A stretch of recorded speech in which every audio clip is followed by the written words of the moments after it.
Groove City.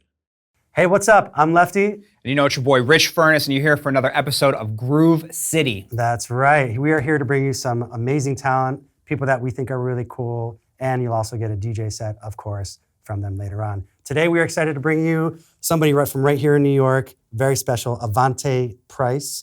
Welcome to Groove City. Good, man. Chilling. So, you know, tell us a little bit about where you're from. Tell the people where you're from. Are you from here originally in New York, or? No. I'm from the debatable house music central, Chicago, Illinois. Some people say Detroit, I know, but he's also from there too. Okay, there we go. So I was born in the South Side, and I grew up in Evanston. So if you're from Chicago, I'm not really from. I lived out there for, you lived for a while. Yeah, you got some from experience. Yeah, Is that I found my music identity honestly in Chicago because I feel like there's such strong house roots there. You know what I mean? When I came up, I was doing a lot of hip hop and stuff, and I moved to Chicago, and just you feel that energy in that city. And you know that when I was there, it was like the big kind of electro house, blog house come up, and that was becoming really big. And I definitely found my sound there, and you can find so many legends just spinning in Chicago on a random night, and I definitely had some church moments living in Chicago. Oh, nice. Yep, there's a lot of older don't you have 3 kids and a dog back at home type of DJs when you go out, and it's they're all mid 60s but just jamming, best set you've ever seen. Crushing it. I bet, man. The older the better, right? Yeah. Nice. But yeah, that's where I'm from. I moved here for I went to NYU. Oh, cool. So I moved here for that about 5 years ago. 5 years ago, nice. Haven't left since. I love New York. Did you start DJing in Chicago? Yeah. So my dad actually is a DJ. It's been his passion, honestly, for his entire life. Yeah, it was a full-time job as well. But he taught me when I was 5. Amazing. And I actually was yeah. So I started on vinyl actually when I was 5. Oh yeah. And he taught me really young age. Was doing it so much, I went to the DMC, which is a turntablism competition. Yeah. Went to the nationals for that. Actually got offers from Ellen, Good Morning America and stuff when I was Whoa. 7. So you did the straight battle DJing for a while. Yeah, turntablism with against grown men. Young A-Track. Yeah. Literally, that's what he was in. DMC, he won worlds. Wow. And then one of our instructors is a DMC champion. Yeah. Who's that?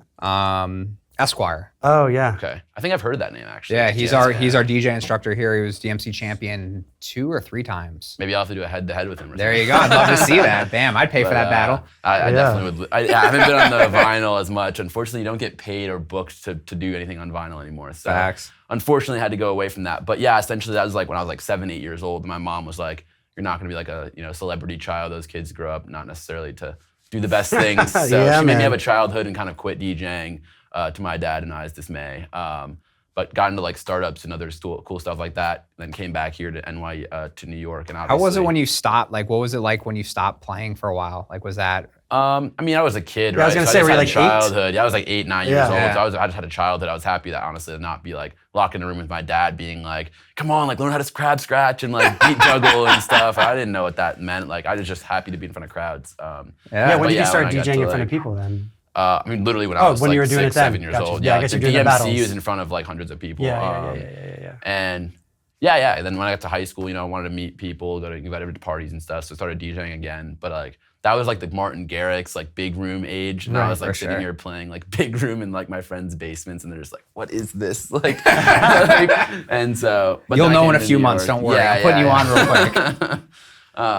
But then I came to New York, and obviously there's a huge club scene here. So I first got into it with the open format game. That's just where you get booked, where you don't have any music out or any brand. As a 17-year-old kid, I skipped a grade, so I came here when I was 17. Oh, nice. So I was just trying to get into whatever clubs I could get into. What clubs were you playing in the city when you were doing open format stuff? Salon was Salon Cielo was a favorite of mine that closed down. A bunch of obviously just bars and stuff, Cantina Rooftop, Highline Ballroom, which closed down. Oh, Highline closed? That closed down before COVID even. Yeah.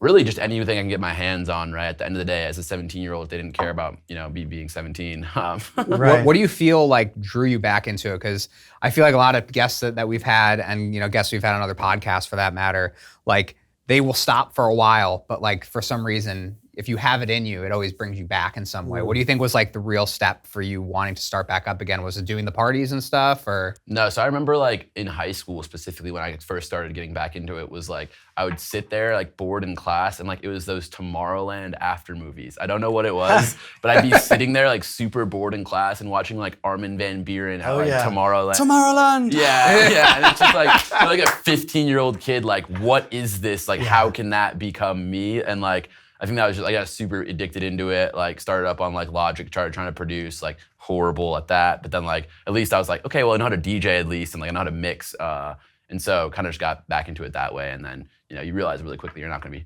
Armin van Buuren at Tomorrowland at any time soon. But it is, I feel like a driving passion of a lot of DJs that like, that could be the outcome if you just keep fucking working hard. For sure, I mean, in a very similar way, different than Lefty, I'm pretty sure. Like I started as a DJ and I was always drawn to it. I always wanted to show my friends new music and kind of put people on. But you always have that thing of like, you know, you want what takes it to the next level. So I kind of started producing because of that, you know, and wanting to have that that gratitude of putting my own art on display in front of those crowds. Yeah, for sure. So you're gonna do a mix for us. Do you want to tell us about one of the tracks you think you're gonna play in the mix? Yeah, for sure. So even though I've been producing since like high school, honestly, it's been like I have like a startup I run on the side and school and, you know, girlfriends and things. Just always Life gets take busy. time. Yeah. So family, etc. So finally I'm pretty like getting to a point where I'm happy to like finally maybe put some stuff out of my own. So I have one original, it's called Ready for Your Love. It's like kind of just like a splice vocal, but it has a cool, groovy, like minimal deep tech vibe to it, and I'm gonna play that. Hoping to release that in the next like month or so. But yeah, I have like 20 IDs just like racked up in like a crate. But you're never comfortable when you don't have that first release out. I feel like it's just like shoot, like I don't want to put anything out yet until like the first step is the hardest. I feel like with any process like that. Yeah, so that's cool. So you're pretty much set up then for just start cranking out releases eventually. Hopefully, yeah. But I mean, I have 20 IDs that like I haven't sent them to labels yet. So we'll see what the people say, you know what I mean? I think it's just a matter of like, I want to get to like 30, 40, and then it's like, hopefully the label likes one or two, right? Like, that's like, feel like how it's going to be, but well, just a suggestion. I wouldn't send too many to the same place at the same time, but you know, you'll figure it out, I'm sure. Right. Well, that's also the thing is like, they're all not the same sound. Right, yeah. So it's also like, what is my sound, right? Like there's so many questions that a fun place to be, I guess, right? That's what I think that's one of the funnest parts to be is when you're finding that sound and like what homes in with people, you know what I mean? Yeah. In my own experience though, I feel like I also kind of, you got to shift as time goes by, you know, so it's always kind of a never-ending process. Like I think you shift, but like even specifically with your music, like you've taken some shifts, but there's always a signature Lefty sound. And I think that's part of finding your sound is like things get added and subtracted, but then there's like certain parts where you're like, I know that's a Lefty right there. Got that nasty bass line, bro. It never fails. That's what it is. Don't forget.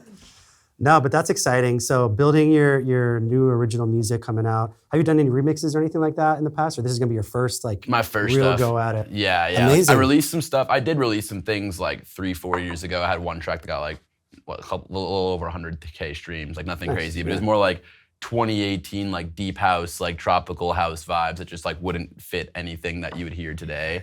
So I kind of wanted to just like, I took my music down and wanted to like restart fresh and like really have, again, also like it was something that just sounded so much like it was streamable and so it sounded like everything else. And I wanted to have something that was like my sound. Like you said, like you could hear that without knowing it's my song and know it's my song.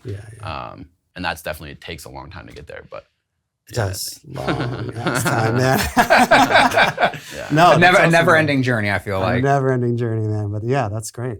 So, you know, what do you feel like your goals are with the production stuff that you're doing? Like, do you want to be a nationally touring act? Do you want to do internationally touring act festivals? Is it kind of like the sky's the limit? Yeah, for sure. I mean, on the like my day job is I run a event management platform. I was gonna go into that next. I feel like all those things tie in very well together. You know. Yes, I mean, the more users we get on that and the festivals and things, obviously I can hopefully wedge myself in and be like, hey, I would love to get involved on the DJ side as well. But yeah, I think it's really just a matter of like as long as I don't get too distracted from work with this. This is obviously something I'm very passionate about, but also like I think there's always the push and pull of my day job provides more value to society, while this is like a passion. I think the music I create and give to the world also provides value. It's like I don't want to like get too distracted by it because I also have other people on payroll that I have to make sure that are handled for and stuff. So there's always like the DJ side of me and then like the CEO side of me that are contrasting each other. I was just thinking, I wanted to ask, what exactly did you go to NYU for, if you don't mind me asking? For finance, but I dropped out. So. Oh, okay. Those are usually the ones that succeed, I hear. Yeah. That's actually facts. I don't know. I think that most of them are stuck doing spreadsheets right now or something. Yeah. Oh, you're saying the dropouts? Yeah, Dropouts are the ones who make it happen. Finance. Yeah. So you run this very successful, I mean, I use it, website. What was kind of like the inspiration for that? Because I feel like those worlds tie in together. So like I also work in a different environment other than music, but it still ties into my passion. Was like your passion for music and like, doing events and stuff like that part of why you started it? And actually tell everybody a little bit about the company. So Posh is an event management platform. Essentially, it's like Eventbrite, but how we say it's like Shopify for events. So it's a like fully white labeled solution where like our branding sits on the back. On the back end, we give you tools to like re-engage your audience, manage your finances, manage your team, all your operations in like a seamless dashboard. So it's essentially just like the ticketing platform of the future. And we have a bunch of other cool stuff we're working on. It's become very popular now too. Yeah, so especially in New York. Yeah. Thank you, appreciate it. Yeah, we just closed up a funding round last week. We haven't announced it yet, but I mean, here's the first look. Hey, nice. Yeah, so that was dope. And yeah, now we're actually working on a way for people to become affiliates of your events and get paid to bring people to your events. So essentially, we're going to create like the gig economy for events where any person can essentially monetize their social influence by getting a tracking link and making whatever offer you determine for bringing friends. So 10%, 20%, $5 per ticket. This is like the promoter tab. Exactly. Amazing. Yeah, that's a genius idea. So anyone can be a promoter. Yeah. So why were we passionate about that was, again, like I was a DJ obviously, and then actually after being like an open format DJ, running through into all the issues that you run into as a local act in New York City, I was just tired of being treated like garbage, and so me and my co-founder actually started Posh as an event brand at first. The whole idea was called Posh, and it was just like weekly event towards like the college community around New York. Obviously, I got to put myself on to DJ and my. I feel like I remember seeing that too, because I was like, "Is this a party?" And then it turned into the exactly. And so I was like, we only had like 15 events. It was like we started November 2019, and we all know what happened in March 2020. But literally for that 4 months, we were hosting events, and through that, in month like 3.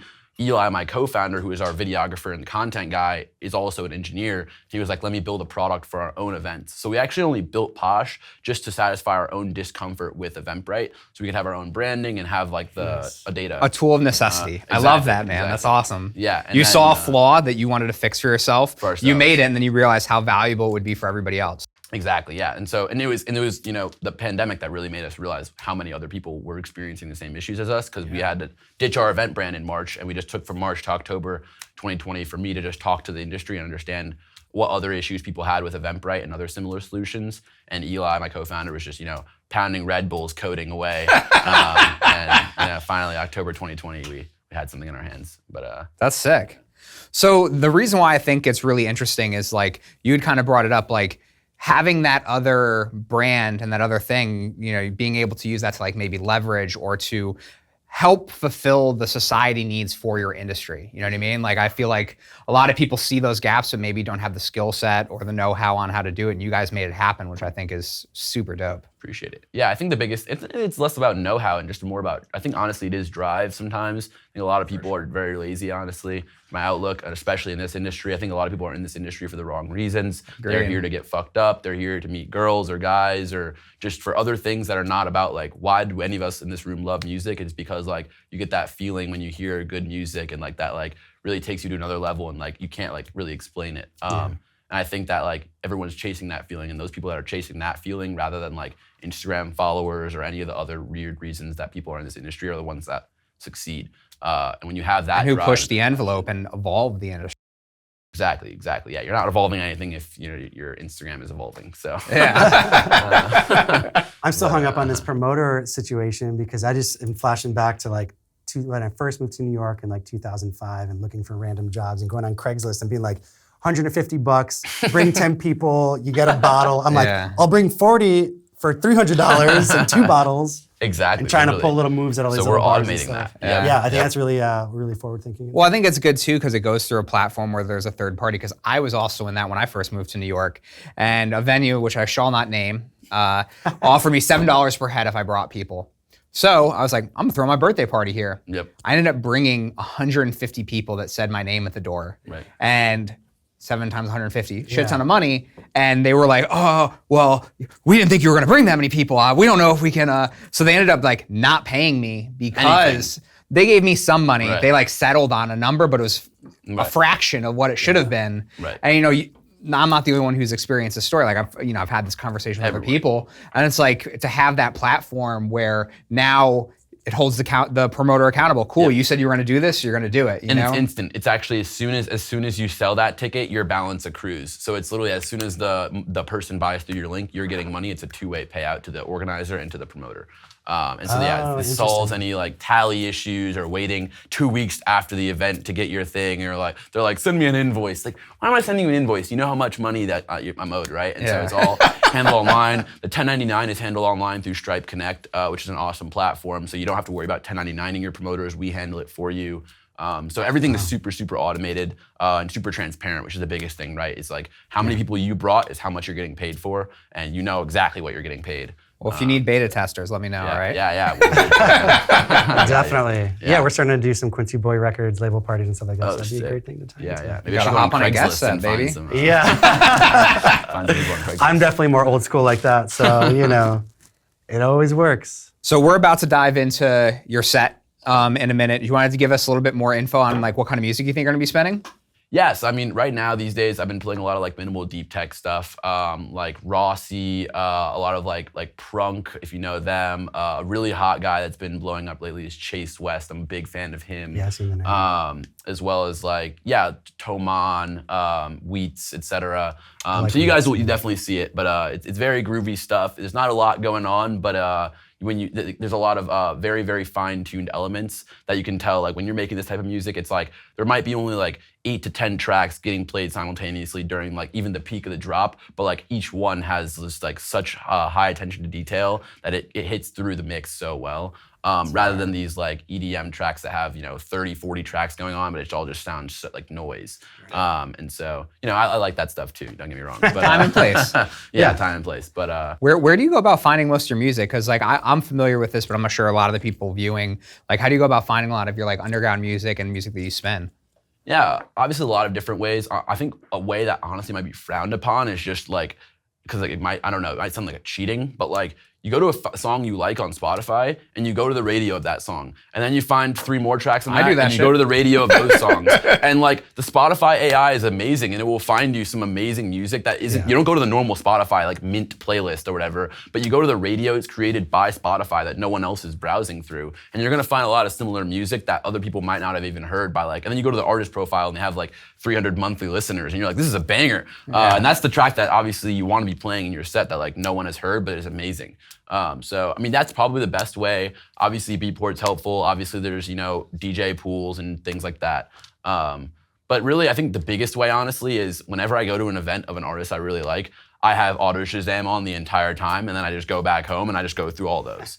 Honestly, the biggest compliment to when you're DJing is seeing all the red bar on the top of the phones. And that's Shazamming your shit the whole time. That's so much of DJ culture now, honestly. Honestly, my favorite is when people come and be like, I can't Shazam anything you're playing. I'm like, that's right. That's an original. Yeah. It's not out yet. Wait a couple months. Yeah, give it a little bit. So we're at the Sound Collective. We're an education school. What advice would you give as somebody who's been in music? You started DJing when you were super young. You've done the promotion thing. You're now producing. You're building something technology-wise that will benefit the industry. Do you have any like words of advice that you'd give some of the people watching, some of the students here?